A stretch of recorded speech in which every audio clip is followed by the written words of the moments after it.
The cemetery was silent as billionaire couple Victor and Helena Carrington approached their daughter's grave. But they weren't the only ones there. A young man stood before the headstone, faded shirt, trembling hands. He looked as if he had just lost his entire world. "Get away from her," Victor said, his voice cold as ice. The young man didn't move. He only looked down at the marble which far wrong and spoke three words that stopped their hearts. "She lives with me." Helena gasped. "Our daughter is dead." The man tightened his grip, his voice breaking. "Not to me. She never left." Ethan Cole was 32 years old, and his hands were a living map of a hard, honest life. He was a master mechanic, a man whose days were spent under the chassis of rusted trucks, and his nights were dedicated to his 6-year-old daughter, Mia. They lived in a small, weathered house in the outskirts of the city, a place where the grass grew tall and the air always smelled of mountain rain and motor oil. Ethan was a man of very few words, but he possessed a quiet, gravitational strength that drew people to him. 7 years ago, Ethan's life had been forever changed by a chance encounter that felt like a glitch in the universe. A sleek, silver sports car had rolled into his dusty garage with a smoking engine and a driver who looked like she had just stepped off a movie screen. Her name was Charlotte Carrington. She was the only daughter of the Carrington Empire, a world of private jets, steel acquisitions, and suffocating social expectations. Charlotte had been secretly taking performance driving lessons, a small but significant act of rebellion against her father's rigid patriarchal control. From the moment their eyes met through the steam of the radiator, the barriers of class and wealth vanished. To Ethan, she wasn't a billionaire heiress. She was just a girl who loved the rhythmic sound of a roaring engine and the honest feeling of grease on her fingertips. To Charlotte, Ethan wasn't just a mechanic. He was a window into a real life, a life where you said exactly what you felt and lived by the sweat of your brow. Their love grew in the quiet, forgotten corners of the city. They met in late-night diners where no one knew their names and in hidden parks where the city lights felt like distant stars. Ethan taught her how to change a tire in a thunderstorm, and she taught him how to see the hidden beauty in a city sunset. When Mia was born, Charlotte fell in love with the little girl instantly. She would spend hours in Ethan's cramped, humble living room, reading bedtime stories to Mia, looking more at home there than she ever did in her father's marble mansion. Charlotte saw a future with them, a life far away from the heavy burden of the Carrington name. But the Carrington world was a fortress, and Victor Carrington was its most ruthless guardian.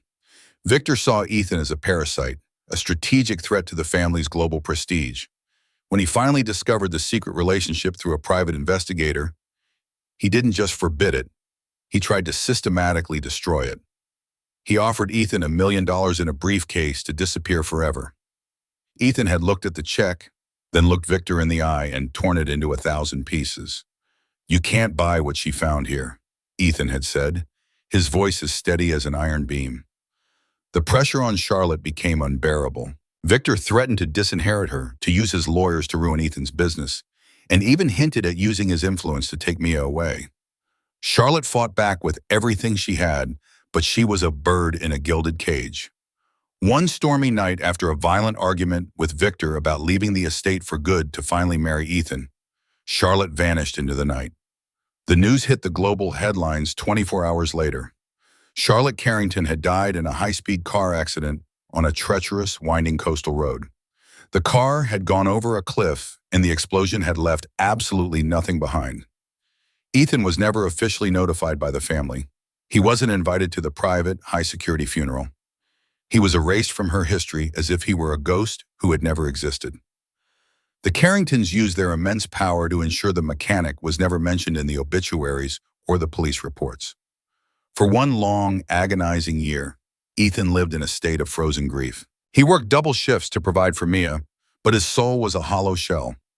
Mia would often ask when Auntie Char was coming back to finish the space story they were reading together.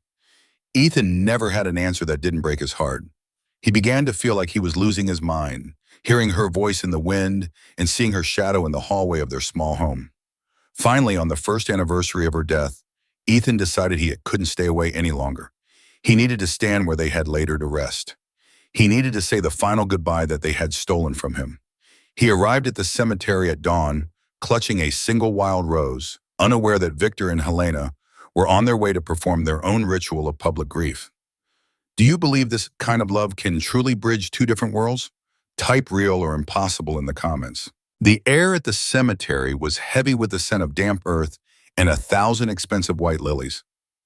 When Victor and Helena Carrington saw Ethan standing by Charlotte's headstone, the atmosphere turned toxic instantly. Victor's grief had long ago curdled into a sharp, jagged rage. To him, seeing Ethan was a physical reminder of the impurity and the rebellion his daughter had chased. "How dare you show your face here, in this sacred place?" Victor spat, his voice trembling with a terrifying, practiced authority. "You are the reason she's in that ground. You filled her head with peasant fantasies of a life that was beneath her dignity. You led her to her death with your selfish desires." Helena stood beside him, her face a mask of fragile, cold porcelain. She looked at Ethan's worn work boots and his grease-stained fingernails with a mixture of pity and disgust. "Is there no end to your opportunism, Ethan?" she whispered. "Did you come here today hoping we'd give you a handout in her name? You already took enough of her precious time while she was alive." Ethan didn't shout back. He didn't defend himself with anger. He stood his ground, his eyes fixed on the name Charlotte Carrington etched into the cold, uncaring stone. "I didn't come for money, Helena," Ethan said, his voice low and steady, cutting through the wind. "And I didn't come here to argue with a man who never really knew his daughter.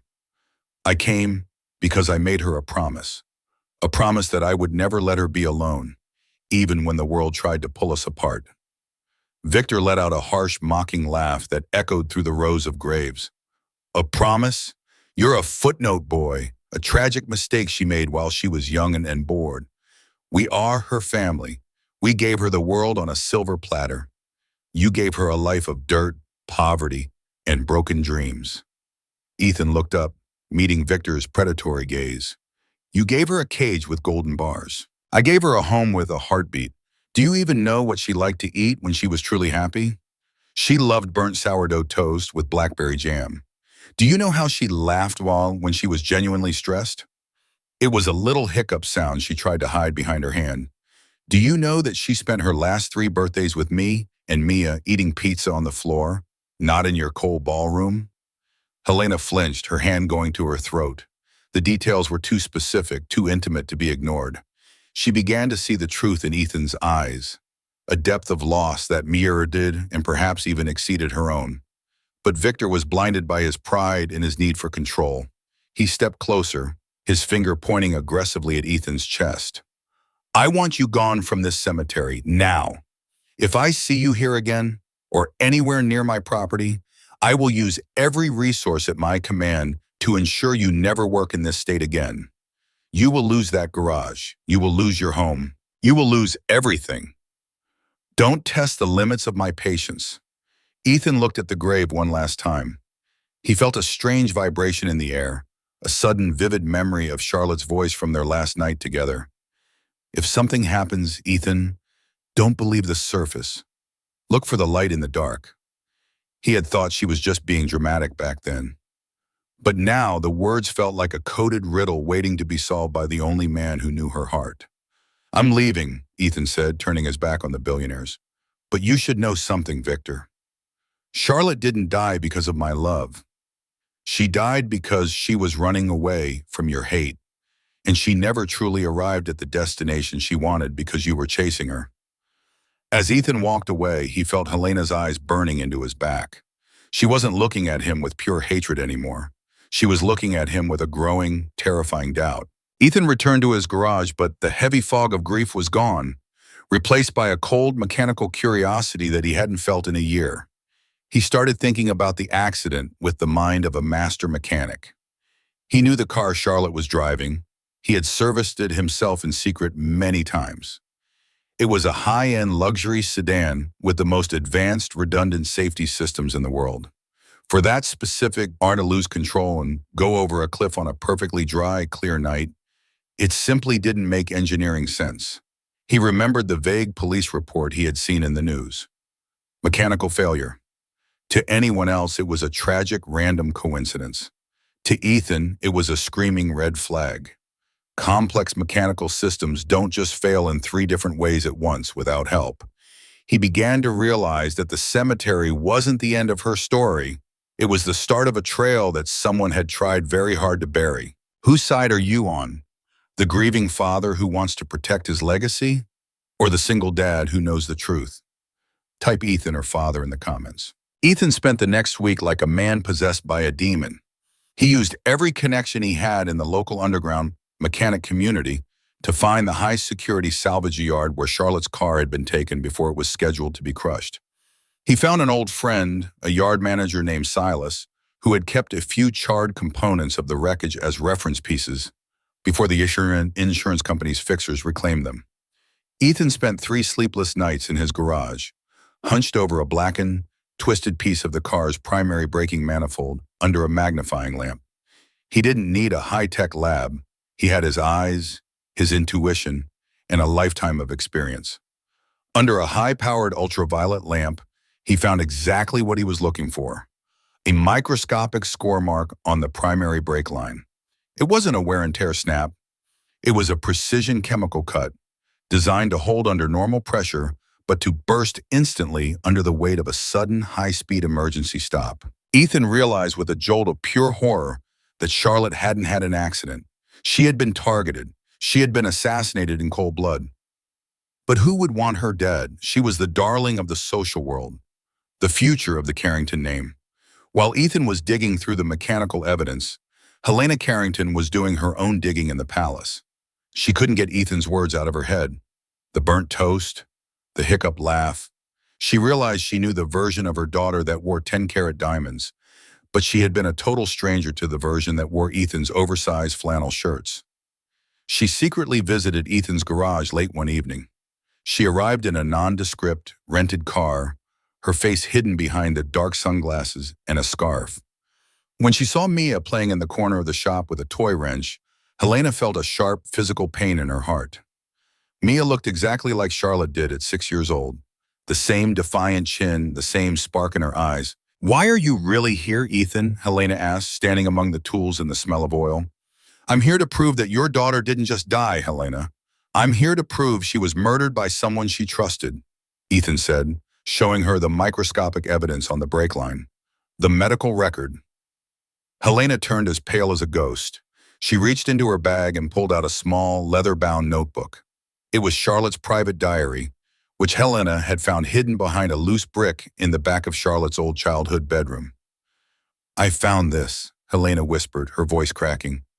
She was going to leave for good that night. She had a bag packed in the trunk, but there was something else in her private medical file that the family doctor tried to hide from Victor on the night of the crash. Ethan's breath hitched. What was it? "Charlotte was 3 months pregnant, Ethan," Helena said, her tears finally falling. "She was carrying your child. She was coming to the garage that night to tell you that you were going to be a father for the 2nd time. She wanted to start a real family, far away from us." Ethan sank into a plastic chair, the entire world spinning around him. He hadn't just lost a partner, he had lost a child. And Mia had lost a sibling she would never get to meet. The weight of the loss doubled in an instant, crushing the very air from his lungs. "Someone didn't want her to reach me that night," Ethan whispered, his eyes turning into shards of ice. "They didn't just want her stopped. They wanted the Carrington bloodline under their total control. They wanted the inheritance settled. The secret partner." Together, Ethan and Helena began to connect the jagged dots that Victor was too proud to see. Victor Carrington had been planning a massive, multi-billion-dollar merger with a rival conglomerate owned by a man named Julian Vane. The merger depended entirely on Charlotte marrying Julian's eldest son to consolidate the shares and the voting power. If Charlotte left to marry a common mechanic, the merger, and the billions of dollars attached to it, would vanish like smoke. Victor hadn't known about the pregnancy, but Julian Vane's security team had. Vane had been illegally monitoring Charlotte's phone for months. He knew she was leaving. He knew she was carrying a bastard heir who would legally complicate the transition of power for decades.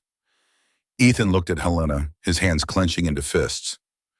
Victor thinks he's protecting her memory by keeping me away, but he's actually shaking hands and drinking wine with the man who cut her brake lines. The tension in the garage reached a breaking point. They weren't just two people from different social classes anymore. They were two hunters on the cold trail of a monster who lived in a penthouse. "We have to go to Victor right now," Helena said, grabbing her keys. "No," Ethan replied, his eyes turning hard and analytical. "Victor is too stubborn. He won't believe us without a recorded confession. And I know exactly how to get one from a man as arrogant as Julian Vane." Ethan realized that the only way to win this war was to use the one thing the billionaires didn't think a grease monkey possessed: superior intelligence. He wasn't just a mechanic, he was a man who understood how complex systems worked and how they could be broken. And he was about to break Julian Vane's world into 1,000 jagged pieces. Do you think Charlotte's father was involved? Or was he just a pawn in a bigger game? Type guilty or pawn in the comments.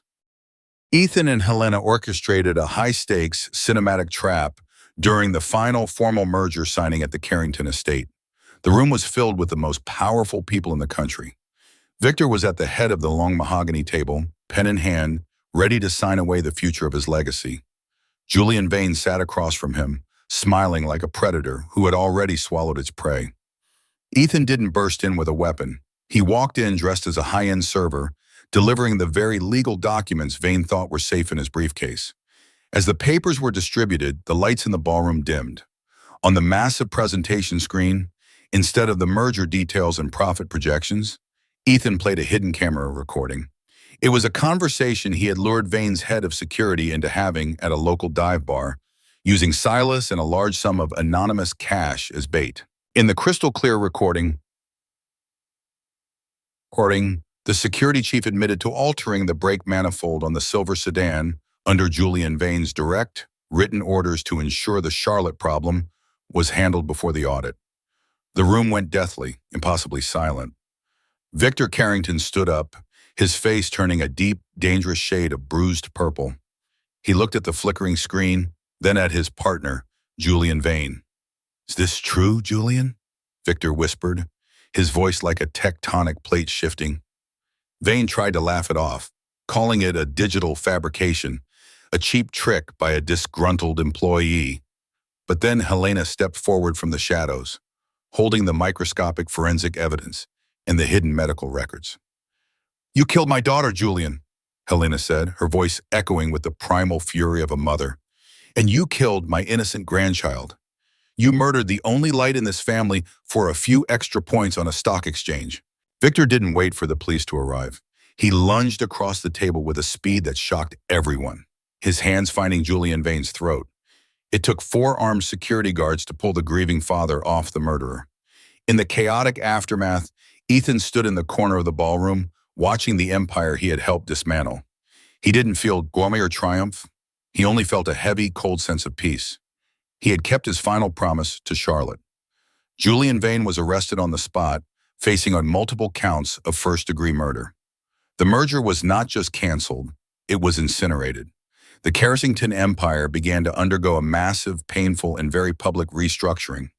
Victor Carrington was a broken, humbled man, finally realizing that his obsessive pursuit of power had cost him the only person who actually loved him for who he was.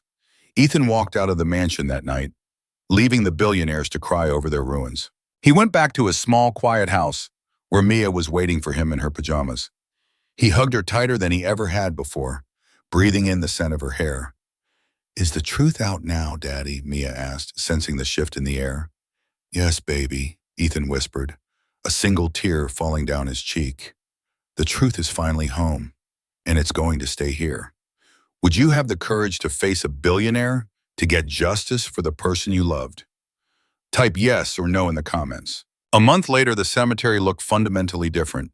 The sun was shining brightly through the oak trees, and the cold white lilies had been replaced by dozens of wild, colorful roses, Charlotte's real favorite flower that she used to pick in the fields behind the garage. Ethan stood by the grave, but this time he wasn't alone in his grief.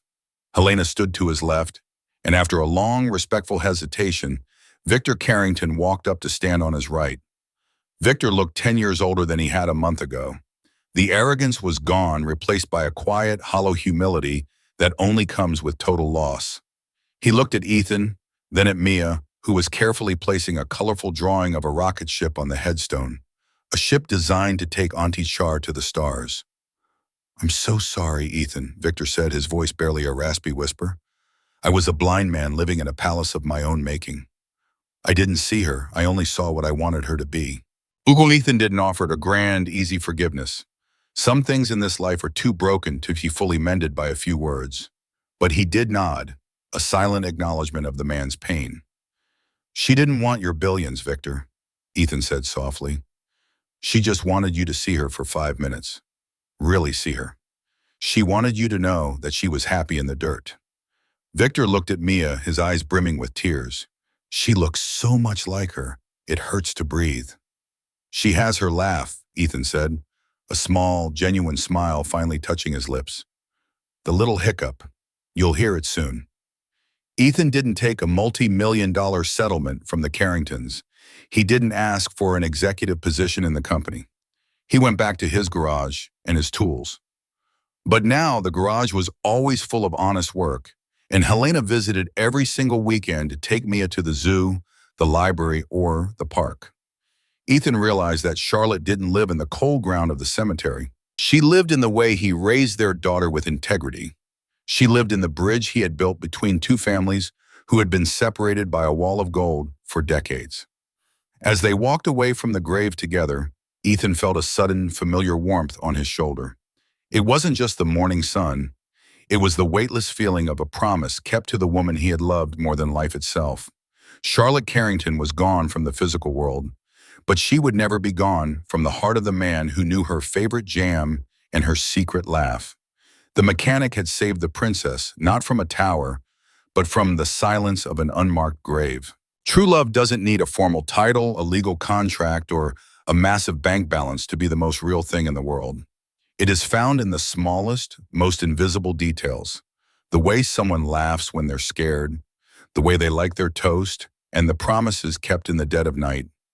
Grief can either turn into a cage of cold rage or a bridge to the ultimate truth. The people we lose never truly leave us as long as we have the courage to defend their honor and live by the values they taught us in the quiet moments. The greatest inheritance a person can leave behind isn't gold, it's the truth of their soul. If you believe that real love never truly dies and that justice always finds a way, comment always below. And don't forget to subscribe to the channel Iron Dad Stories for more powerful, heart-touching stories about the hidden heroes among us. Thank you for watching.